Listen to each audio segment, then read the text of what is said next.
So first off, I just want to thank everybody for being here tonight, because I know it's a random night in the middle of a work week for many people. I'm on vacation, but you're not, so thank you really, really for being here. For those who I've met for the first time, really, really it's an honor. I'm not running away anywhere after this year, so if you want to stick around, please feel free to do so, and within reason, right? Midnight is probably going to be my limit, but for those who haven't been to a shiur of mine before, please know that you're welcome. I want to hear you. I want to learn with you. So I'm not here to lecture at anybody, but I want to learn with people. And I'm thankful to my in-laws for giving me the opportunity to hold this shiur in their home. My in-laws were supposed to be here tonight, but they're not. They had to fly back to New York to take care of my mother-in-law's mother, my wife's grandmother, who's really not doing well right now. If I could ask, the shiur should be the refuah shlema for Sarah bat Voadiba. I should have a refuah shlema b'ramach evra u'shasa geda. Amen. Probably not ramach u'shasa, but b'chol evra b'chol geda. Elna refanala, elna refanala. B'ezrat Hashem. So this shiur is a personal shiur to me, and I'll tell you in just a moment why it's personal. But it's also unusual because being away from all my books, I didn't have the ability to put together a source sheet like I would for a different shiur. So I'm going to quote many people and many rabbis and many names. And if there's anything that you want to know, where was that written, or who was the one who said it, just send me an email after the shiur, and I'm happy to send you sources afterwards. It's unusual that I would do a shiur without sources, but the sources exist, and I ask you to have those in mind. In the news this week, there's a very disturbing story that's going on here in Israel. I'm not a spy. I'm not a meragel. It's forbidden to speak bad about Eretz Israel. Bruchim habayim, come on in, welcome.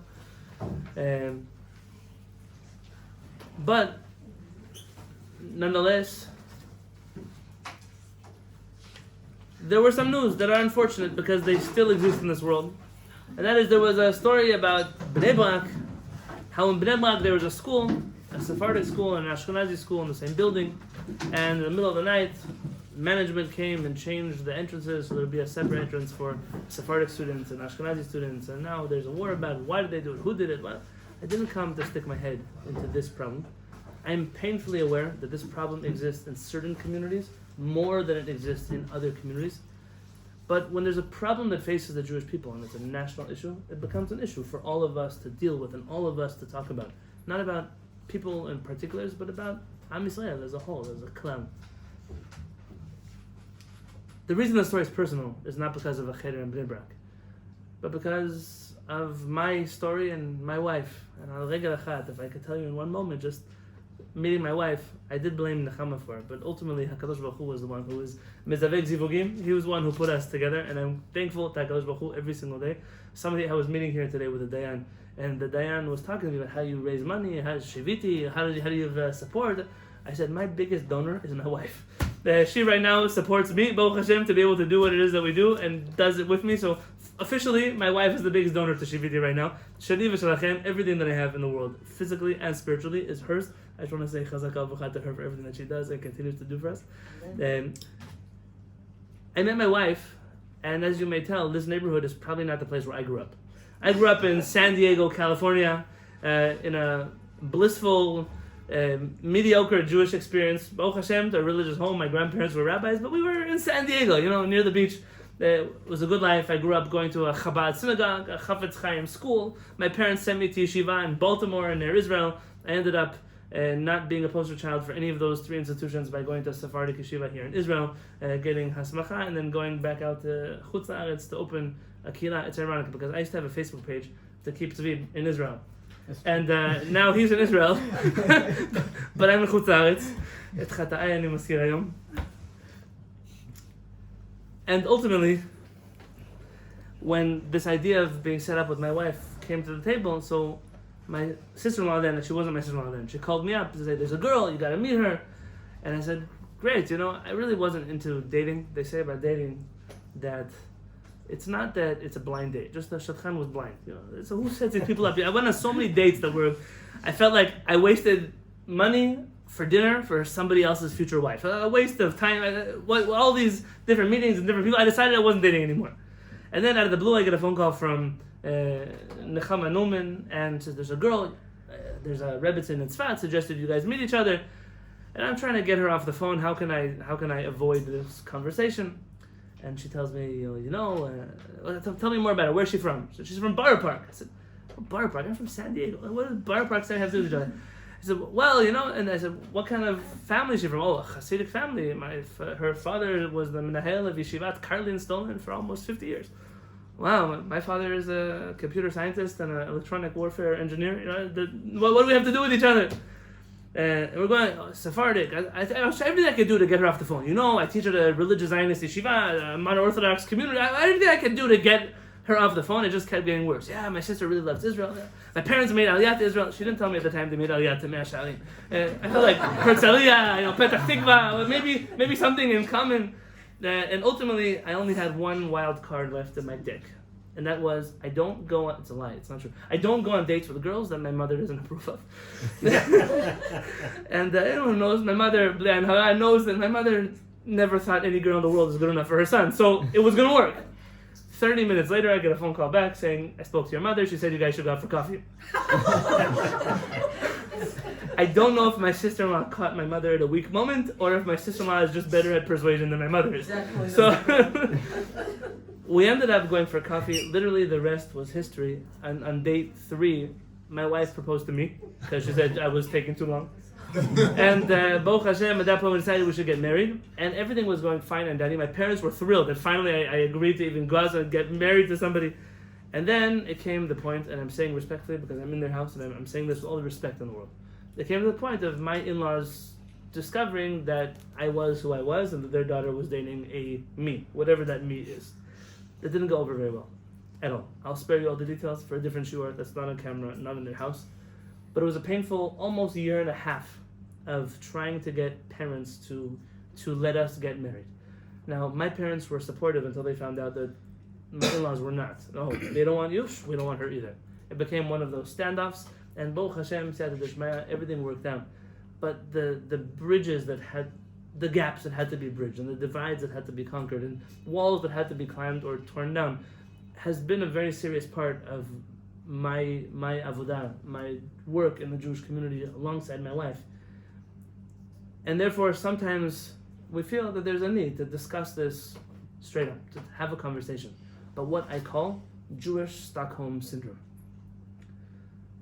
Jewish Stockholm Syndrome is familiar with Stockholm Syndrome. Someone gets captured. I'm not a psychologist. My wife is in the mental health field. Stockholm Syndrome is when a person gets captured.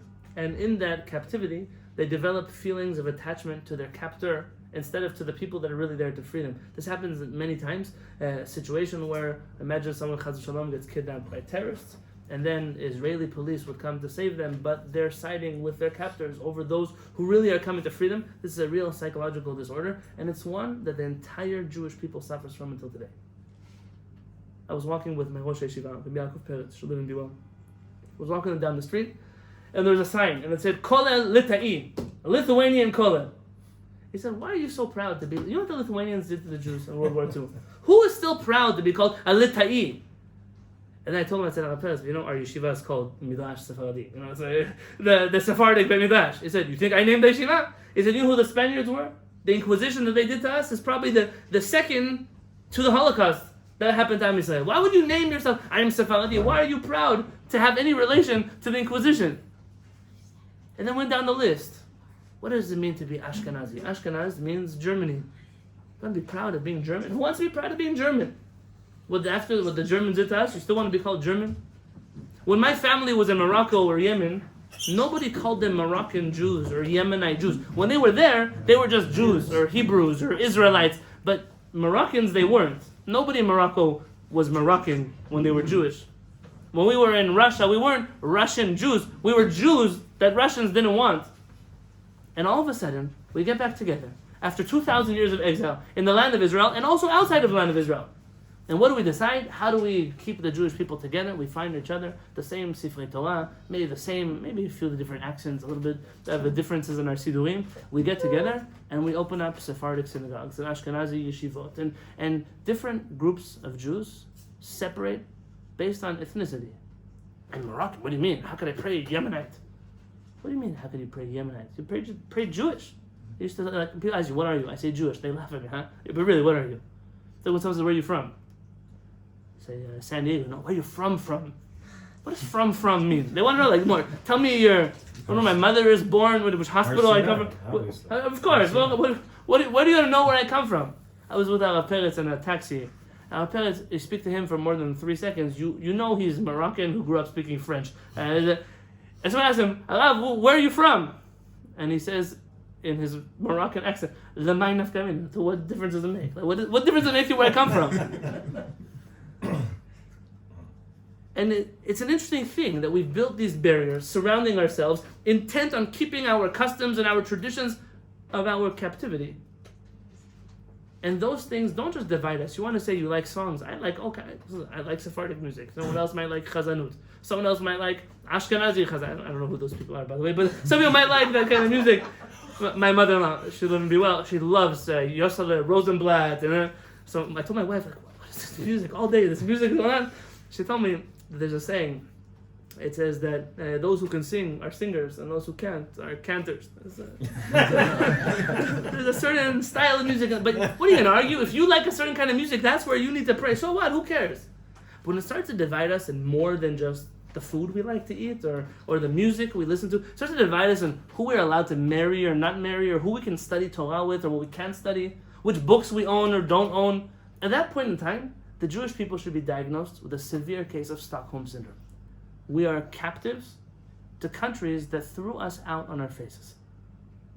And the question is why? And more than why, what's the Jewish people's plan? What are we going to do about it? What is our hope? Is there a hope to get everyone back together again? Is there a desire for everyone to get back together again? Not from everyone.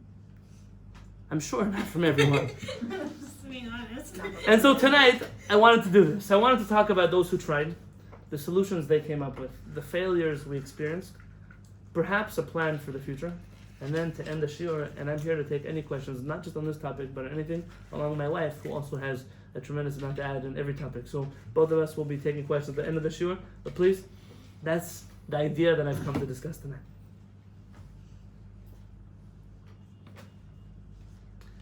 I tell a story once about somebody who came to, it's probably not a true story, so don't hold it to any of the rabbis. Rabbi Yosef, Alav Shalom, and Rav Shlomo Goren, Alav Shalom, were both chief rabbis at the same time. There were years where they got along better with each other than others. The politics of the chief rabbinate, I don't stick my head, especially not in front of a camera.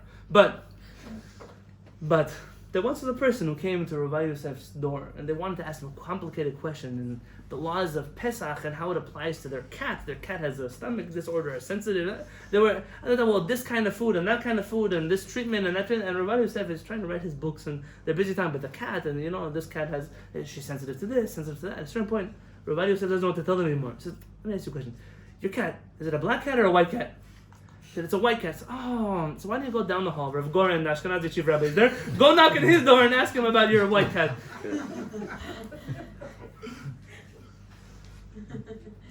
That's though not the way that Klal Yisrael is supposed to operate when it comes to deal with Jewish people. There is a chacham, Rabbi Yosef Kapach, or Kafich, if you pronounce his name correctly. Rabbi Yosef Kapach was the grandson of Rabbi Yechia Kapach. Rabbi Yechia Kapach, anyone know about him? Who was he? Temani Rabbi.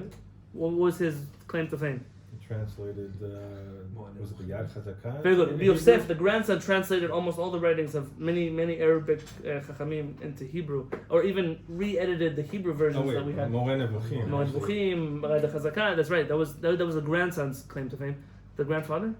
You were gone to something. There was a group in Yemen called the Dardeim, or the Doda. You know who I'm talking about? Yeah. They were anti-Kabbalists. They believed that Kabbalah is the greatest... They were anti the Sephardi revolution that took over all their tefillot and stuff. That's correct. My family, by the way, is from the Sephardic revolution side of the story. But it's interesting. Anyways, there are two kinds of Yemenites. I'm half Yemenite, half Moroccan.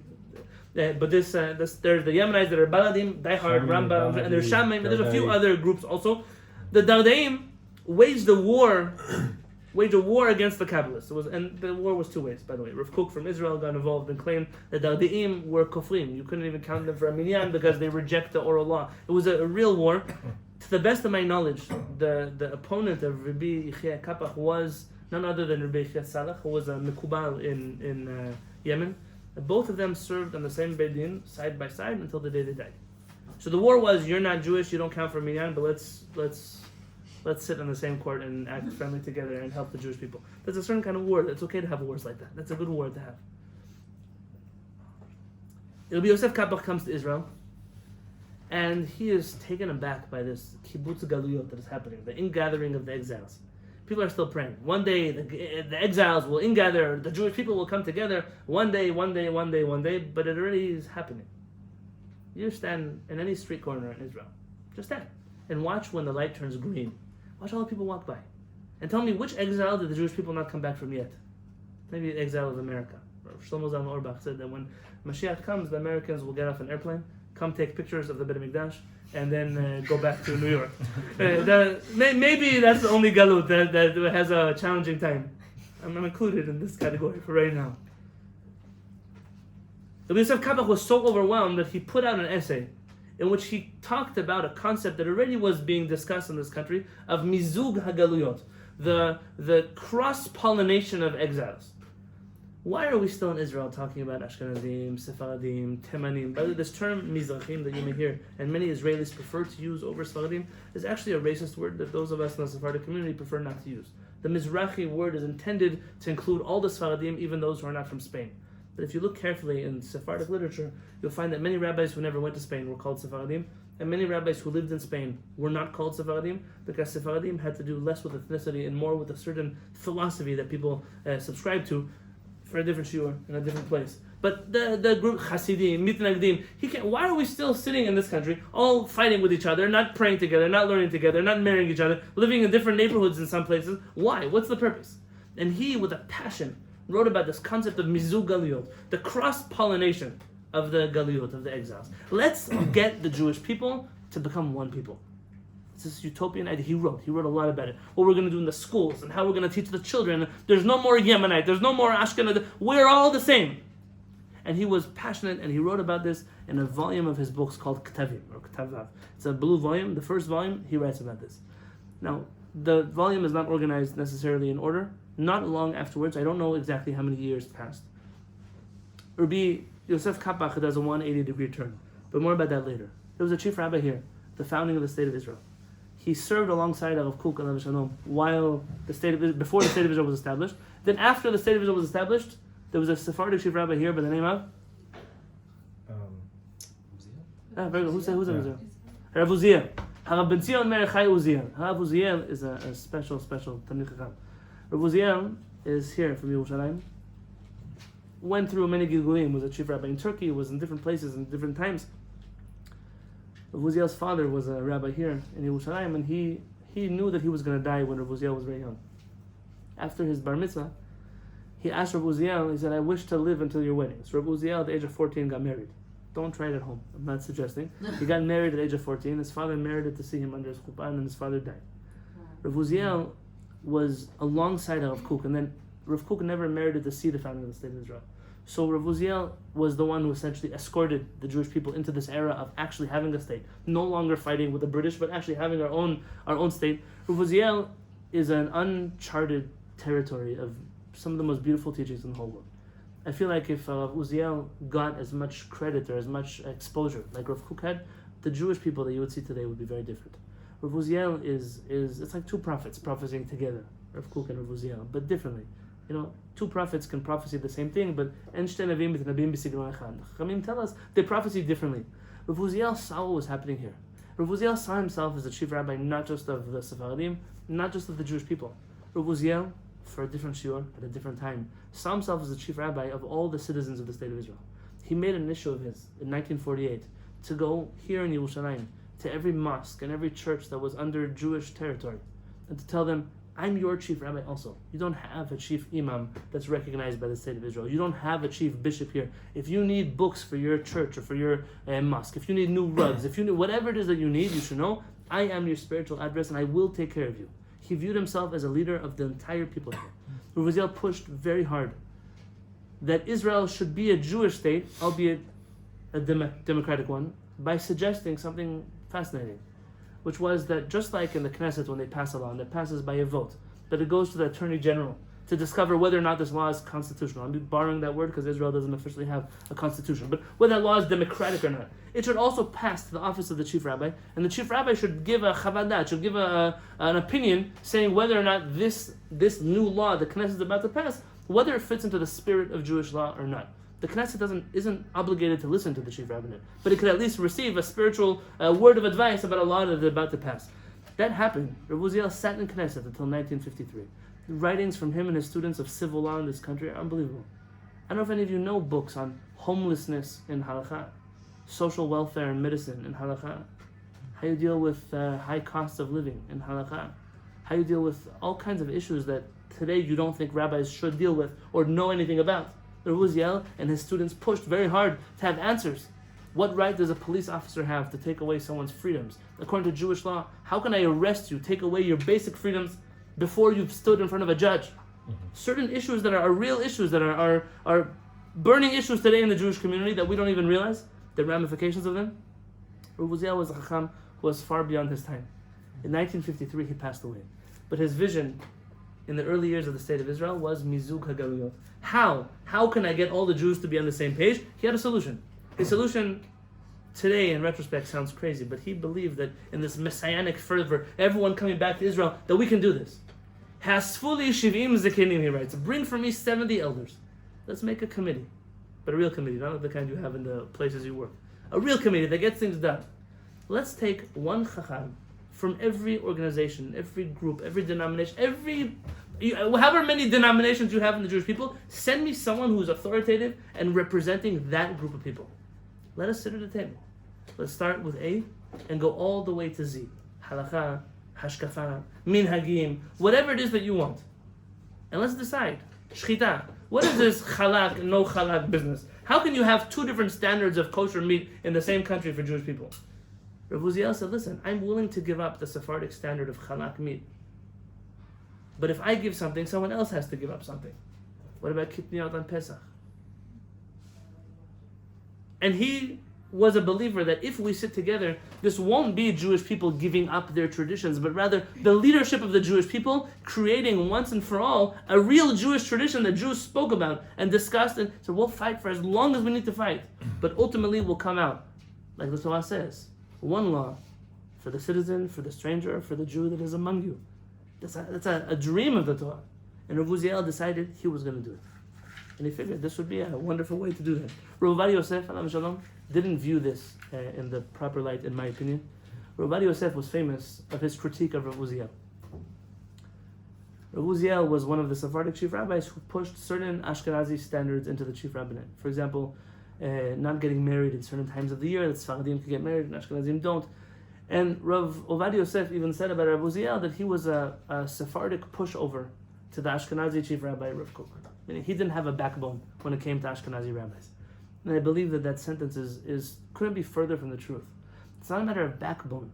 Rav Uziel truly believed that in order for us to get along and to function properly in a new Jewish state, we couldn't be insistent on holding everything that was dear to us from our captivity. And we have to have a conversation. If it's not acceptable in Jewish society today to have two wives, so who cares if Sephardim are allowed to have two wives? We can make a rule in the new chief rabbinate of the Jewish people that we don't accept such a thing.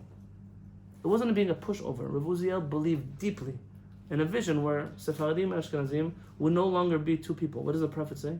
That one day the Jewish kingdom will not be split into two kingdoms. There are two sticks in my hand. Remember this haftarah? We read two sticks in my hand, and one day they will join together to be one stick, to be one tree.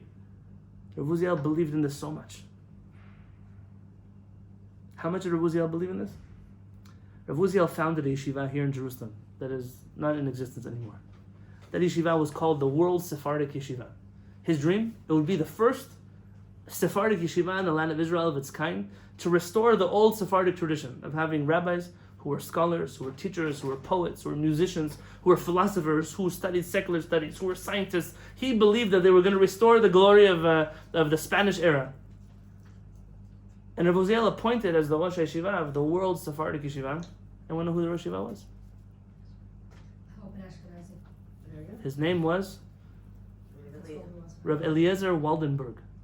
The Tzitz Eliezer, who was the chief rabbi of Sha'ar Tzedek Medical Hospital. He was appointed as the new Rosh Yeshiva of the World Sephardic Yeshiva. Who appoints Rabbi Waldenberg, an Ashkenazi rabbi, as the Rosh Yeshiva of this new initiative of a Sephardic yeshiva. And Rav Uziel said, it's not Spain that gave us Spanish Chachamim. It's not Germany that gave us German Chachamim. It's despite the fact that we were in Spain and in Germany that we had Chachamim. He said, why did I choose Rav Waldenberg? Ki hu ra'ui lekach. Because he's the only person fitting for this job. And Rav Waldenberg, if you look among the tshuvot of rabbis in our generation or the generation past, when you open up a book of Rav Waldenberg, especially myself as a Sephardic rabbi, and I open a book and I see, he knew my rabbis better than we did. He was Ben Ish Chai, Kaf HaChaim, even the writings of contemporary Sephardic rabbis that were younger than him, he was quoting in his books. Because Rav Waldenberg understood the vision of Rav Uziel, which was to restore a Jewish people that was one. And that's the vision of Rav Uziel. So what happened? What happened to Rav Uziel's vision? What happened to the committee of rabbis? What happened to the ingathering of exiles and the cross-pollination of the Jewish people? In every good path, there are always problems. And sometimes those problems are avoidable, sometimes they're not. But the first thing that we notice is Rav Uziel puts out this plea. Come, sit with me, gather together with me. And Rav Uziel finds himself at a table, metaphorically, figuratively, I don't know what's the right word. Figuratively, at a table with 70 chairs that are all empty. Nobody answered his call. Nobody agreed with his crazy idea, this nonsensical concept of giving up our traditions, giving up what we did for so many years. You think we should give in for something? Nobody wanted to sit with him. And that idea was scrapped. Rav Uziel writes a letter. In the letter he writes, I'm afraid. Shelo ne'acher et hamoed. I'm afraid that we might miss a window of opportunity. There's an opportunity. The Jews are coming home. Everyone's excited. This country is raw still. Things change every single day. There's no establishment yet. We can do this now, but that window will close very quickly. And I'm afraid that if we don't do this together, we'll lose an opportunity in time. Rabbi Yosef Kapach, the same one who wrote a whole essay about Mizug HaGaliot, she's okay by the way. She just wants to come here as she were. She's very strong-willed. The Mizug HaGaliot, I don't know where she gets it from. The Mizug HaGaliot. He writes a second letter. I told you I don't know how many years passed till that second letter. And he says, I don't believe anymore in this concept of Mizug HaGaliot. He says, I learned here in the land of Israel that it's not about Mizug, it's not about cross-pollination, but rather domination. Who is stronger causes the others who are beneath him to become like him. And he writes a painful sentence, and he says, when is the last time you heard of an Ashkenazi person becoming Yemenite? But when's the last time you heard, paraphrasing, of a Moroccan who becomes a Russian Chassid, a Lubavitcher, or a Yemenite who becomes Breslov and goes to Uman? He said, I feel, by the way, I'm not necessarily saying that any of those things are contradictions. I'm simply sharing a thought. And he says, I feel that our giving in on minhagim led to certain people dominating others. He said, I believe that that's the incorrect way to cross-pollinate the exiles. And rather, I'm insistent that we should stand up for our customs. And we should fight for our customs. And continue. And what Kapach does, a 180-degree turn. And at that point, your heart breaks. They say, why? Why does that problem have to be that way? Why is this what went on here in the land of Israel? Outside of Israel, there was no hope anyways. Here in Israel, there was a chance of this happening. And along comes a man, by the way, Rav Kapach has an essay in there. I recommended reading for everybody. He writes about certain Yemenite minhagim. And he says, it's okay. I agree with Rav Uziel's plan of giving up certain minhagim. Who cares? This kind of minhag, that minhag. But why would you give up superior minhagim to inferior minhagim? Why are there some things that the Jewish people really did right, and now we've replaced it with things that are worse than they were before? I don't want to share specific examples, but there are good minhagim in the world that Jewish people lost. And there are some new minhagim that I don't think we need that.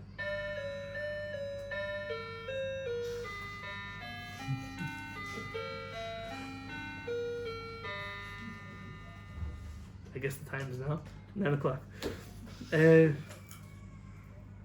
Along comes a rabbi by the name of Rav Chaim David Halevy. Who here knows Rav Chaim David Halevy? I think Aaron knows everybody. Rav Chaim David Halevy, have you heard of him before? Rav Chaim David Halevy was recently rediscovered in Israel. I'll explain to you in a moment why. Rav Chaim David Halevy was a graduate of the Plateau Sefer Yeshiva here in Jerusalem.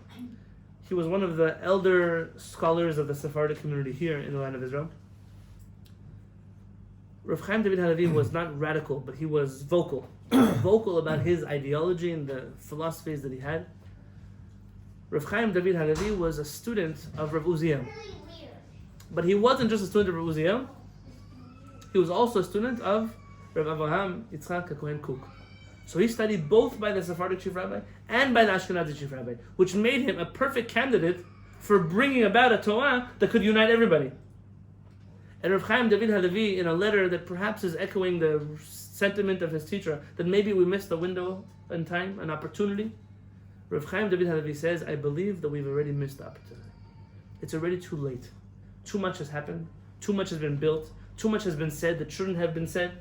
Rav Chaim David Halevy says, I retreat myself to the thought that perhaps at this point in time, in this generation, the Jewish people will not be able to cross-pollinate and become one.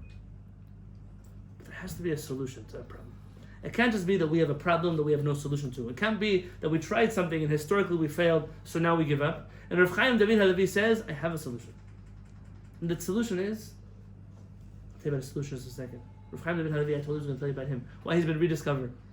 Rav Chaim David Halevy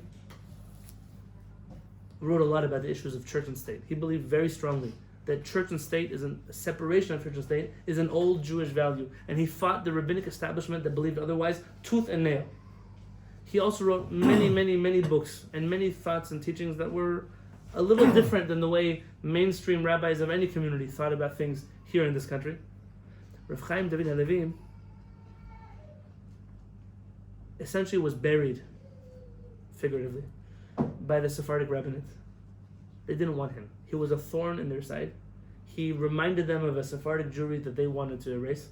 And ultimately, Rav Chaim David Halevy was unknown for a very long period of time. When I was here in Yerushalayim, maybe 5 years ago, and I was hunting, because every time I come here, I hunt for books and it's good because nobody else is looking for them. So when they exist, I can find them.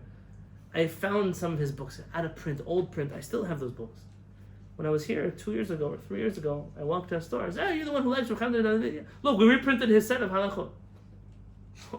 What happened now? What happened today? Something interesting happened in the religious Zionist community. The religious Zionist community realized that many of the rabbis they studied halacha from were actually not Zionists at all. I'm not going to mention names, but many of the rabbis they were studying had radical views against the state of Israel. And the community set out to discover where can we find a rabbi who shared halachot, who was relatable to both Ashkenazi and Sepharadi communities, that was a Zionist. And Rav Chaim David Halevy's writings were discovered. And his books on halakha have been reprinted today. You can buy them almost in any quality bookstore here in Israel. But his books on philosophy, his books on theology, his books on the vision for the future of the state of Israel are still hiding because the communities that rediscovered him don't want them. The Sfaradim don't want them, the Charedim don't want them, the religious Zionist community doesn't want them, and those books are rotting away on used bookshelf stores here in Yerushalayim. And I recommend, if you can, try to go find those books. The things you're going to read in there, you'll agree with them or not, you'll never read them somewhere else. Rav Chaim David Halevy says, my solution is something called, in California, we're really into organic food, organic cross-pollination of the exiles. In the words of Yosef Kapach, you know, our children, they go to school together in most places where they don't build separate staircases. Our children, they pray together. They play in the playground together. We meet each other in the grocery stores, at weddings, at smachot. At a certain point, cross-pollination happens anyways. You go to the kotel for Birkat Kohanim, it's an Ashkenazi Birkat Kohanim most of the time. You go to the kotel for slichot, there are going to be 20,000 people there. Good luck finding an Ashkenazi minyan for slichot at the kotel. The Jewish people are cross-pollinating organically, naturally. These things happen. People in Israel today don't always feel so comfortable identifying, I'm Sephardic, I'm Ashkenazi. These things are happening because the children are growing together, are learning together, are living together. Rabbi Yosef Kapach said, that's my hope. My hope is that a cross-pollination that happens organically won't come with the weight of a cross-pollination that we're trying to force on the Jewish people. And Rav Chaim David Halevy put this into practice. He wrote a 5-volume book on halakha called Mikol Chaim. Mikol Chaim is like a abridged book of Jewish law. And not only did he do something new, in which before every section of Jewish law, He recorded all the philosophy behind that law, where it comes from the Talmud, what the Kabbalists may have said about it, what the philosophers may have said about it. But in every single halakha he writes, Sephardim do this, Ashkenazim do that. If there are other customs from other communities, Yemenites do this, Hasidim do that. Every single halakha that he records every opinion that he knew or he could get his hands on of what a person should do. Because he said, what we can do until the Jewish people cross-pollinate is to save our communities through education. It shouldn't be anymore that when you go ask a rabbi a halachic question, he says, listen, you're Sephardic, you're Ashkenazi, I can't help you, I don't know what you're supposed to do. How did you study Shulchan Aruch, written by Rabbi Yosef Karo, and only know how Ashkenazim rule? That would be like studying the Chumash with Rashi, but only reading the Rashi commentary without reading the Chumash on top. How do you do such a thing? How can it be that a rabbi, a responsible rabbi, in the year 2020, can only know halachot from one homogeneous population when I don't think any of you go anywhere in the world, in any community, where it's just one type of Jew in that synagogue? You're a leader? As a leader, you have to know what everyone does. When I first moved to San Diego, California, I was used to this in Israel. Here in Israel, Baruch Hashem, you should be happy. When rabbis go study, officially, even in the rabbinate, the chief rabbinate here, and I have what to say about the chief rabbinate here. When they go study here, you have to know what Sephardim do, what Ashkenazim do. What Sephardim do, what Ashkenazim do. In America, that's not the case. When I came to America and I started teaching classes in halakha, that's what I did. I did what I did here. I would give a class in halakha and I would say, the laws of Pesach, Sephardim, do this. Ashkenazim, don't. Ashkenazim do this. Sephardim, don't. The purpose of it, the people in my class are not all Sephardim or Ashkenazim. I want them to know what their tradition says about a certain halakha. What they should do is, do I have a bias? Of course I have a bias. Do I have an opinion? Of course I have an opinion. That's not the point. They say the good educator saves his students from his own bias. Everyone knows, I'm a Sephardic rabbi. I follow Sephardic halakha. I'm loyal to the rulings of Maran Rabbi Yosef Karo. So what? That doesn't mean that when someone comes to me and asks me a question that's not their line of thinking, not their ruling, I can't give them an answer. You have to know the answer. The first accusation I got leveled at me when I came to San Diego was that I hate Ashkenazim. Why? Because I married one. Why? Why? Because why do you always differentiate? Why do you always say Ashkenazim don't do this or Ashkenazim don't agree with that opinion? Why do you always talk so much about Ashkenazim? The answer that I gave them was because I grew up in San Diego once upon a time. And I went to Jewish day school for 13 years of my life. And then I went to yeshiva in America for another 5 years of my life. And never once, in one class, in any Jewish topic, did I hear the words, but Sephardim do differently. And when I used to say, hey, but my dad doesn't do that, they would say, oh, your dad's wrong. They wouldn't tell me, oh, maybe your dad follows a different tradition. When my brother was in yeshiva, and he said, but my grandfather doesn't do that. My grandfather was a rabbi. He was a Talmid Chacham here in Israel. So your grandfather's from a generation of Yemenites that just didn't know anything. Seriously? That's how you're going to speak? That's how you'll speak about somebody? This ignorance of another person's tradition in any direction. I was once in Monsey, New York, and somebody told me, I'm Sephardic, I'm in Shidduchim, I will never date an Ashkenazi girl. I said, good luck being single for the rest of your life. What do you mean? I said, you think HaKadosh Baruch Hu asked you? Before, the Gemara says that 40 days before you're born, HaKadosh Baruch Hu says who you're going to marry. You think HaKadosh Baruch Hu is calculating if she's Ashkenazi, or if she's Sephardic, or if she's... Sometimes your wife wasn't even born Jewish, and now she is. But you know that? So now you're closing off parts of Am Yisrael? For what? For which purpose? Because you're an arrogant person? Because you think somehow ethnically you're better than somebody else? The problems of racism that we're trying to solve in the world 50 years ago, we're still fixing ABC over here. It's like learning English in 3rd grade. It's a little bit late. There's ABCs that had to have been taught a long time ago. And so I came and I said, I don't want ever in my life for a student to sit on my shiur to feel the way I felt when I was growing up. That was that my teacher is ignorant of my tradition. I have a bias. I already disclosed my bias. It doesn't make a difference. You're a leader in the Jewish people. You're a parent in the Jewish people. Your kids might marry somebody who has a different tradition. Know it. Understand it. Appreciate it. I have a son, Elchanan. He's in there watching a YouTube video now. Why? Because when we go to LA together, he gets to watch YouTube videos in my class. He said, now that you're giving the class in Israel, can I watch YouTube videos? I said, fine. Elchanan's favorite CD is a CD that in my world was made in a horror movie. But in his world, it's the greatest CD ever. It's a CD called, have you heard of the Hasidic CDs called L'chaim Tish? You know what L'chaim Tish is? L'chaim Tish is real, authentic Hasidic music. And there's a one called Mizrach Tish, which is like Sephardic Tish. And over there, it's fascinating. It's an entire CD of Sephardic music in a Hasidic accent.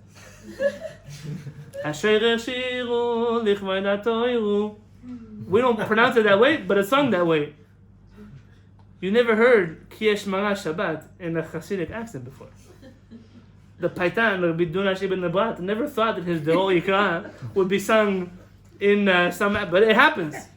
And why does it happen is what's more beautiful than that. It happens because you're living in a world where even in the deepest trenches of the Hasidic community, people know Sephardic songs.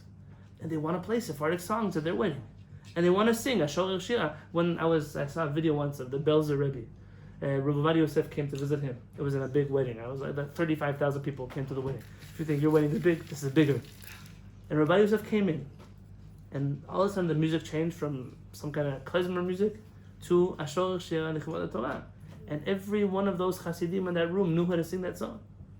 Because whether you like it or not, the Jewish people are cross-pollinating. And the Hasidic community had to have a solution.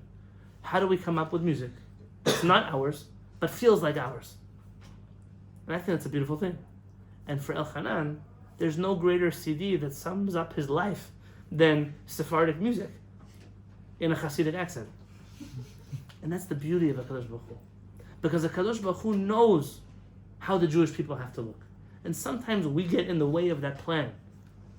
But if we realize this is the will of HaKadosh Baruch Hu, that we will no longer be two nations. No longer will the Jewish people be called Yisrael and Yehuda. No longer will be called Ashkenazim and Sephardim and Hasidim and Mitnagdim and Temanim. You'll just be Jewish, but really Jewish. And really knowledgeable of each other. The whole world will look like something else. Chacham Mordechai Eliyahu, alav shalom. I'll end with a thought. Chacham Mordechai Eliyahu was the Sephardic chief rabbi here in Israel. Passed away when he was supposed to sign my smicha certificate, my rabbinic ordination. And he got sick as soon as I came to the yeshiva. And it was a hope, when he get better, he'll come to the hospital, he'll test us, he'll sign our certificates. And unfortunately, he passed away before he got better. And he was a special person. A real, I think from every walk of life, sometimes you see pictures of a funeral, you see it's the same type of person who's there. Rabbi Mordechai Eliyahu, I was at his funeral. It was the middle of the night, because here in Yerushalayim, they bury in the middle of the night. It was an unbelievable thing. Like Achadut, I can't even tell you what it looked like. Different. Everybody came, and the name they gave him after his death was Avihem Shel Yisrael, the father of the Jewish people. People really felt like he was a father. The stories about him are unbelievable. If I will tell you our stories of Mordechai Eliyahu, we'll be here for another year. One that sticks out of my mind. Mordechai Eliyahu, Purim, he would have a big meal in his house. And people would come to his house, and big rabbis, and the prime minister, and all kinds of very important people. And there was a delegation of very important people that came to his home on Purim, and he's nowhere to be found. The table is there, all the guests are there, and Mordechai Eliyahu disappeared. Nobody realized where he went. And they went to go look for him, and they found him sitting on the floor in the kitchen with a little boy, maybe 6 or 7 years old. This boy had come to visit the chief rabbi, and as he came in, someone pushed him and broke his styrofoam sword. He had a sword from styrofoam. He was crying. Nobody else realized he was crying. Mordechai Eliyahu came to him and said, "Why are you crying?" He said, "Someone broke my sword." He said, "Not a problem. What do you think we have super glue for?" And he took him to the kitchen, and he pulled out his little box of glues, and he sat with him on the floor, and he glued his thing and held it together. And he said, "But Rabbi, there's the prime minister. Someone else could do that." I said, "No, that's my job. He's my child also." It's kind of a personality of a chacham that really cared about the Jewish people. Halevy and us that we should know chachamim like this. Mordechai Eliyahu started writing a book. The Ben Ish Chai, Rabbi Yosef Chaim of Baghdad, was the big rabbi of the Iraqi Jews. And he decided that so kids could be able to study his books, he was going to write an abridged version of the Ben Ish Chai, a Kitzur Ben Ish Chai, without all the Kabbalah, without all the intense halachic complications, just laws based on the Ben Ish Chai. And as he was writing this book, he came across a story, which we all know, but he knew it as well, of the writing of the Shulchan Aruch. I brought it here in my book. Rabbi Yosef Karo wrote a book on Jewish law. His hope was to unite all the Jewish people in one book of Jewish law by combining 3 different halachic opinions, 2 Sephardic, 1 Ashkenazi, putting them together in a book, and hopefully all the Jewish people would follow one book. That never happened. Maran wrote his book. At the same time that he was writing his Shulchan Aruch, there was another rabbi in Krakow, Poland, Rabbi Moshe Isserlish, alav shalom. He was writing a book also, a bridge book of Jewish law. He worked on that book, handwriting, for 10 years. It's not like today you type something, you delete it, you type a text message, you erase it on WhatsApp, and says message has been deleted. It's it's real amelu, it's writing, copying paragraphs, and encyclopedia. It's an incredible undertaking. 3 months before he publishes his book in Poland, he finds out that some Sephardic rabbi in Tzfat, by the name of Rabbi Yosef Karo, publishes a book of Jewish law doing the same exact thing he tried to do. Beat them to it. If you were writing a book for 10 years and someone printed a similar book, what would you do? Cry. Okay, cry. What did you do after you cry? Probably publish it anyways. Probably publish it anyways. I was once given this class, there were some lawyers, would sue him. I said, slow down. Wait. File a lawsuit from Poland to Ottoman Empire. Okay.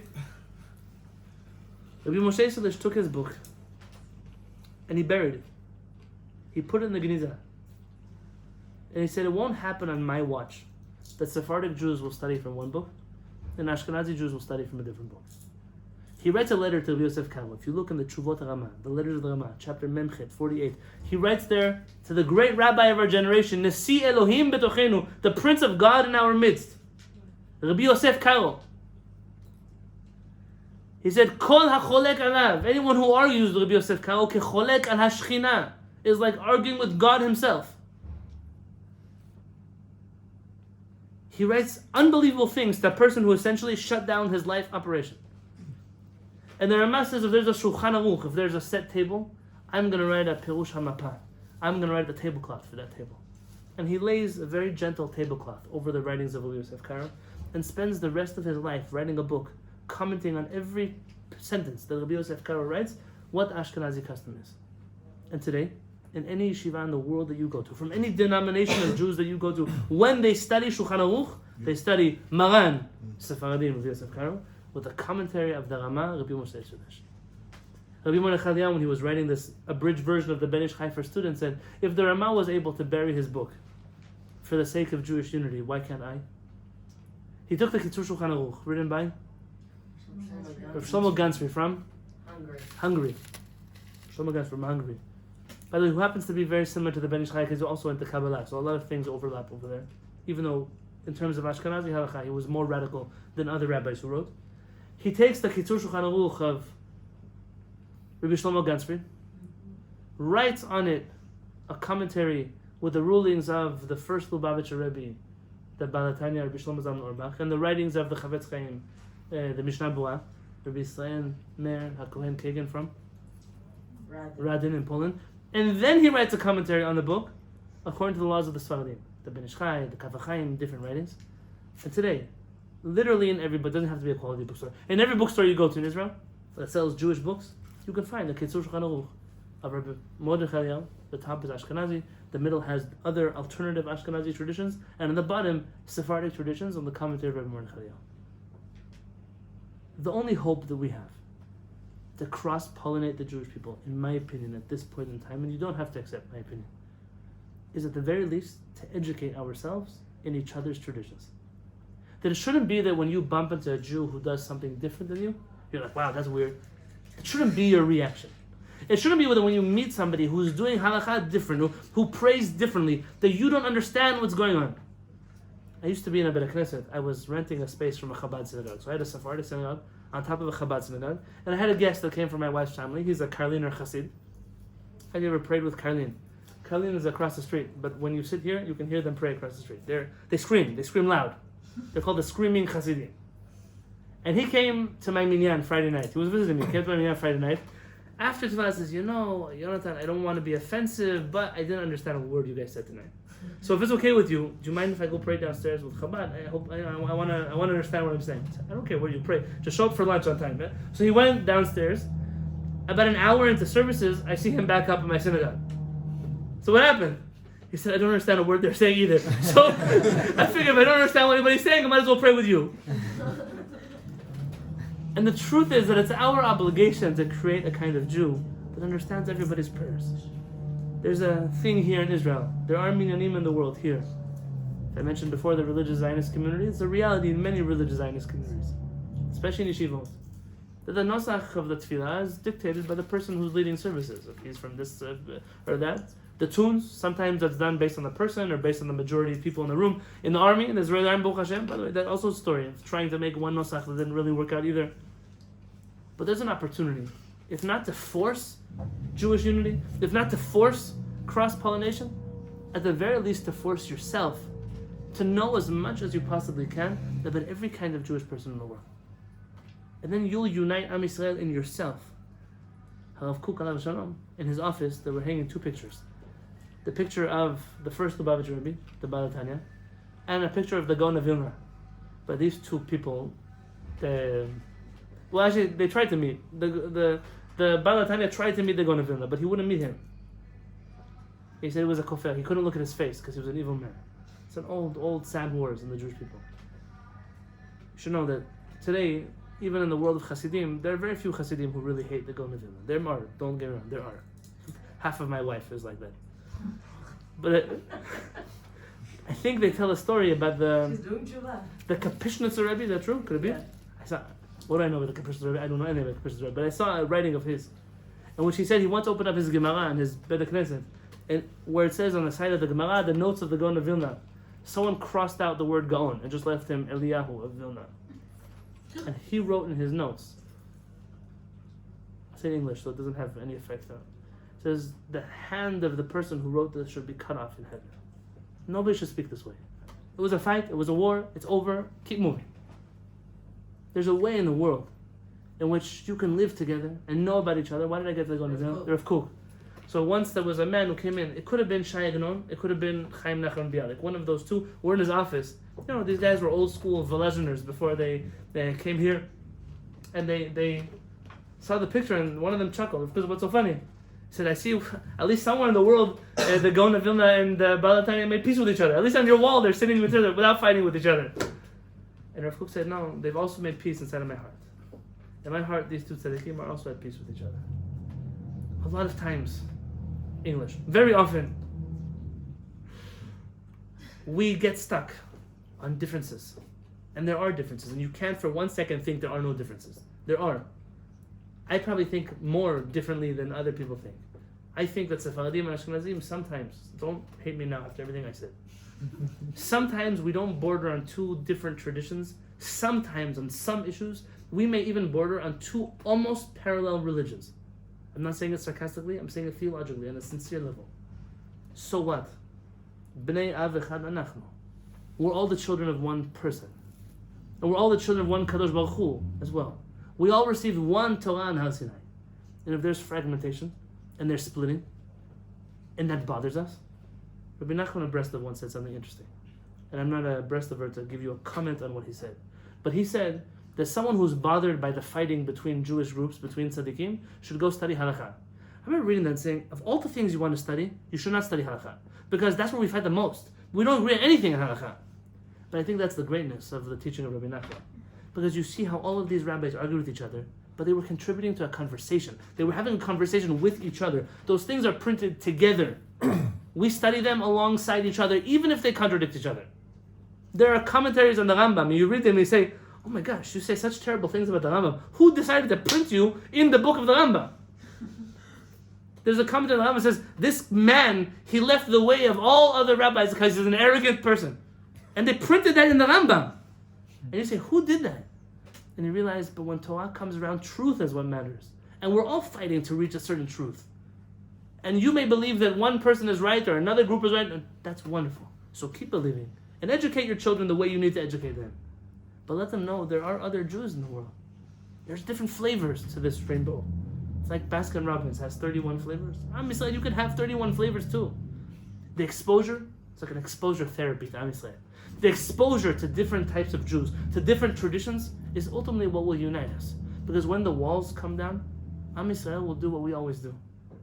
Like on Tu B'Av, all the tribes of Israel, took off their distinguished clothing. They all dressed in white robes, and they all went out to the field and danced together and married each other without asking their parents and without consulting with their rabbis, because Am Yisrael realized that push comes to shove, we're all the same family, and we all belong together.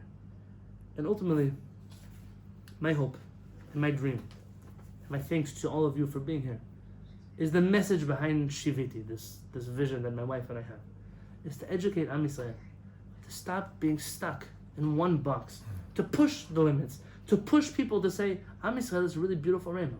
There are a lot of really wonderful things in Am Yisrael. And it would only do good for you to know more about the people that you're a part of. It can't hurt you to try something different than you've done it before. Nothing will happen to you when you sit in a Beit Knesset and you don't understand a word that's happening. Because it's humbling. It's a humbling experience to say, do you know how many thousands of years these Jewish people, through pogroms and inquisitions and Cossacks and raids in the Melas and everywhere else that we are, do you know how the Jewish people still pray? They still believe in HaKadosh Baruch Hu? There are Jewish people who don't pray either. Do you know how beautiful there are Jewish people in the world who are together, even if they don't pray, who are with us, living in the same place together? The togetherness of Am Yisrael is something we all feel, we're all passionate about. And my dream is to do exposure therapy for Am Yisrael. And I know for certain that I cannot do it alone. The only way that I can do it is together with you. And if you look around this room, and you could say, without knowing intricately, everybody intimately, my English, I'm telling you, 2 weeks in this row, my English disappeared. Without, not like in Nachman, not like in your house, my Hebrew was any better. That disappeared a year in America. So in both directions. Yatzati kireach mikan, v'kireach mikan. They tell a story. Chachamim tell a story about a man who had 2 wives. I spoke about that before. He had 2 wives. One was old and one was young. And the one who was old was jealous of his black hairs because it made her feel old. So she pulled out all his black hairs. The one who was young didn't like being with an old man, so she pulled out his white hairs and he would let bald. Bald, he didn't have either hair. Yeah? So I lose my English and my Hebrew equally. Baruch Hashem. If you look around the faces of the people in this room and you'll realize there's no person here who's the same as somebody else. And that is the beauty of Am Yisrael. That's the beauty of you. That's the beauty of your ability to come to a place and sit and learn. And that beauty that you have, don't hide it. Do me a favor. Don't keep it to yourself. Go to the world and say, you know, I heard a crazy idea. I heard this concept that Jews should just be Jews. And it doesn't mean to erase where we come from, because erasing a person's history doesn't do any good for them either. Don't erase the fact that you're Sephardic. Don't erase the fact that you're Ashkenazi. Don't apologize that you're Hasidic or not Hasidic. But now make sure that you know everything else that you didn't try before. Be proud of who you are while still exploring everything else. And the beauty that you'll see is the children. Your next generation, hopefully, will never have to deal with the kind of headlines that we saw this week. Your children will never have to hear a story about somebody who couldn't get their kids to Jewish school because they came from this kind of family or because they came from that kind of background. You will live in a generation. Hashem will be a king over the whole world. On that day, Hashem's name will be one. He will be one and His name will be one. How does HaKadosh Baruch Hu become one if His children are not one? How do we all scream, Shema Yisrael, Adonai Eloheinu, Adonai Echad, Hashem is one, but we're 100? We have to make a point of coming together. And don't just talk, Achdus, Avas Yisrael, the togetherness, let's do unity. Don't speak like that. Don't speak. Just do. Expose yourself. Learn more. The more you learn, the more you know, the more you teach your children, the more you teach your families, your friends, the more amazing your Jewish experience will be. And the more wonderful the future of the Jewish people will be, not just in this country, but outside. Because what happens here, and for those of you who are here, Ki mitzion tetzeh Torah, udvar Adonai miYerushalayim. I don't have what you have. I sit in San Diego, and I have that same iPhone in San Diego. And I film classes, and I get to put it on YouTube. And somehow, that gets out to places in the world. But I'm not in Yerushalayim. I'm not in the lighthouse of the world. I'm not in the center of humanity, of civilization here. You are. And you have the ability to do what I can't do. You can say things that I can't say here. You can speak to people that I will never reach, at least not for now, when I'm in Galut. And the ability that you have to change the Jewish people is the reason why I keep fighting the fight I fight, why my wife keeps fighting the fight we fight, while we are doing what we're doing. Because the greatest fight in the world, the greatest holy war you can get to, is to fight with people for the sake of unity. Because even though that may sound contradictory, it's the most wonderful thing that we can do as a people. Thank you for being here tonight. It's Kol Mitzvot. Laila Tov.